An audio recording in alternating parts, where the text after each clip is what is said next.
अस्सलाम वालेकुम। उम्मीद करती हूँ कि आप सब खैरियत से होंगे। मैं अपने चैनल पे आप सबको खुशामदीद कहती हूँ। आज मैं एक नए दिन के साथ, एक नए टॉपिक के साथ आपकी खिदमत में हाज़िर हो गई हूँ। आज का टॉपिक बहुत ज़्यादा इम्पोर्टेंट है और वो है पैरासिटामोल यानी पैराडोल के बारे में। पैराडोल हर घर में बहुत ज़्यादा यूज़ की जाती है, ठीक है? आप लोग भी पैराडोल खाते होंगे बुखार के अंदर, दर्द के अंदर। लेकिन मैं आपको आज बताऊँगी कि पैराडोल यूज़ करने का सही तरीका क्या है? पैराडोल का मेजर साइड इफ़ेक्ट क्या है?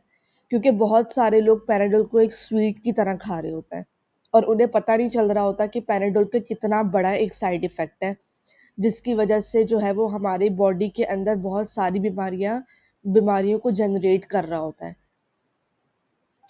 Paracetamol, also known as acetaminophen, is commonly used for pain relief, fever reduction, management for osteoarthritis, reduce pain caused by menstrual pain and backache. Paracetamol जो को हम लोग जो है वो असीटामाइनोफिन भी कहते हैं, ठीक है। पैराडोल इसका ब्रांड नेम है, पैरासीटामोल इसका जेनेरिक नेम है। और ये हम लोग बुखार के अलावा पेन के लिए भी एज अ पेन किलर भी यूज़ कर रहे होते हैं, जैसे कि ऑस्टियोआर्थराइटिस। ऑस्टियोआर्थराइटिस क्या चीज़ है? ऑस्टियोआर्थराइटिस डीजेनरेटिव जॉइंट कंडीशन है, जिसमें आपके जॉइंट्स की स्वेलिंग हो जाती है, स्टिफनेस हो जाती है, पेन हो जाता है और पर्सन जो होता है वो मूव इजीली नहीं कर सकता। मेंस्ट्रुअल क्रैम्प्स जो पड़ रहे होते हैं पीरियड्स के अंदर, आपके जो पेन हो रहा होता है, और उसके लिए भी बहुत ज़्यादा ये बेनिफिशियल है और वुमेन्स यूज़ कर रही होती हैं पैनाडोल को फॉर मेंस्ट्रुअल पेन।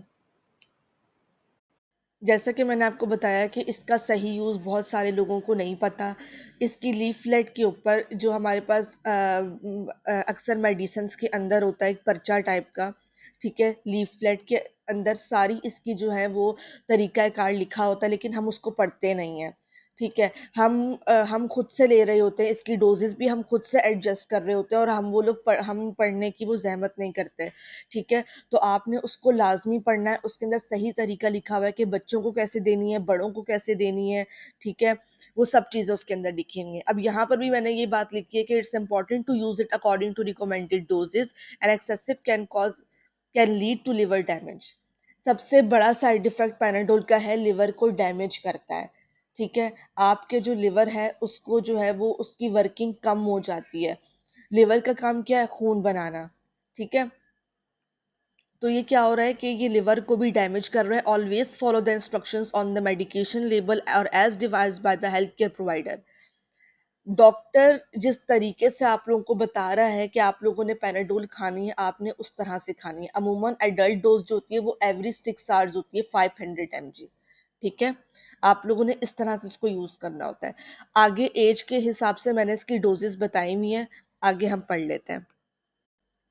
अब जो एडल्ट्स हैं और जो चिल्ड्रन हैं, वो बच्चे जिनकी एज 12 साल से ज़्यादा है, उनकी स्टैंडर्ड डोज़ क्या होती है? 500 mg to 1000 mg every 4 to 6 hours as needed. यानी कि आपने हर 4 से 6 घंटे बाद जो है वो इसकी पैराडोल की डोज़ लेनी है, वो भी अगर आपको बुखार बहुत ज़्यादा हो और बुखार उतर ना रहा हो।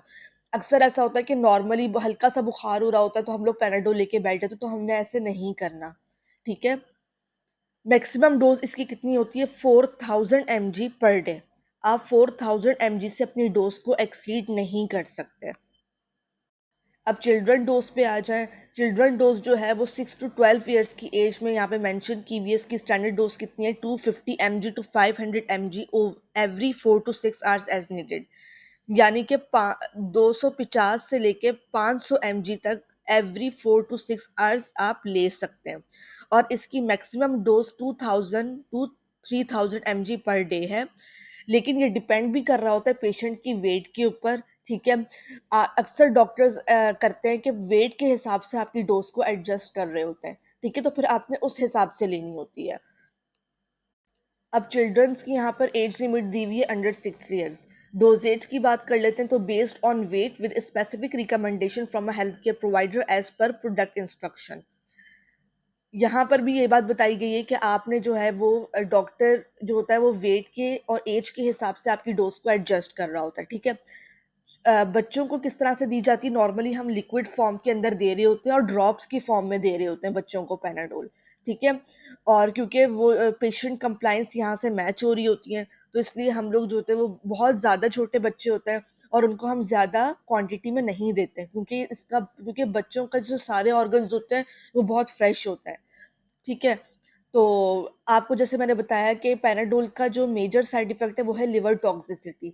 तो चिल्ड्रंस के अंदर हम लोग जो डोज़ है वो ऐज और वेट के हिसाब से एडजस्ट कर रहे होते हैं, उनको ड्रॉप्स फॉर्म में जो है वो पैराडोल दे रहे होते हैं। नॉर्मली हम 3 ड्रॉप्स दे रहे होते हैं, इससे ज़्यादा नहीं देते। साइड इफ़ेक्ट्स ऑफ पैराडोल की तरफ आते हैं तो इसमें कॉमन साइड इफ़ेक्ट है नोज़िया और vomiting, allergic conditions, liver damage और लिवर फेलियर। लिवर डैमेज होता है और liver failure. Patient liver failure की तरफ भी जा सकता है, तो हमने इस चीज़ का भी ख़्याल करना है कि पैराडोल को एक टैबलेट की तरह लेना है और हमने उसको एक स्वीट की तरह नहीं लेना, ठीक है? स्पेशली आप लोग जो होता है वो, जैसे कि मैंने फर्स्ट स्लाइड में बताया कि आप लोग लीफलेट पढ़ने की भी वो नहीं करते हैं। आप लोग लीफलेट लाज़मी पढ़ा करें, उसके अंदर ऐज के हिसाब से, ठीक है, पेशेंट की ऐज के हिसाब से पैराडोल की डोज़ेज़ को एडजस्ट किया होता है, तो वो मस्ट आपने पढ़ना है, ठीक है? और उसके बाद डॉक्टर जिस तरह से आपको बताए आपने उस तरह से लेना है। आपने अपनी डोज़ को जो होता है वो नॉर्मल डोज़ से एक्सीड नहीं करना। Thank you. उम्मीद करती हूँ कि आपको मेरा ये टॉपिक समझ में आया होगा। पेज को लाइक और सब्सक्राइब करना नहीं भूलिएगा, इससे मुझे भी मोटिवेशन मिलेगा और मैं मज़ीद आप लोगों के लिए अच्छी वीडियोज़ लेकर आऊँगी। Thank you.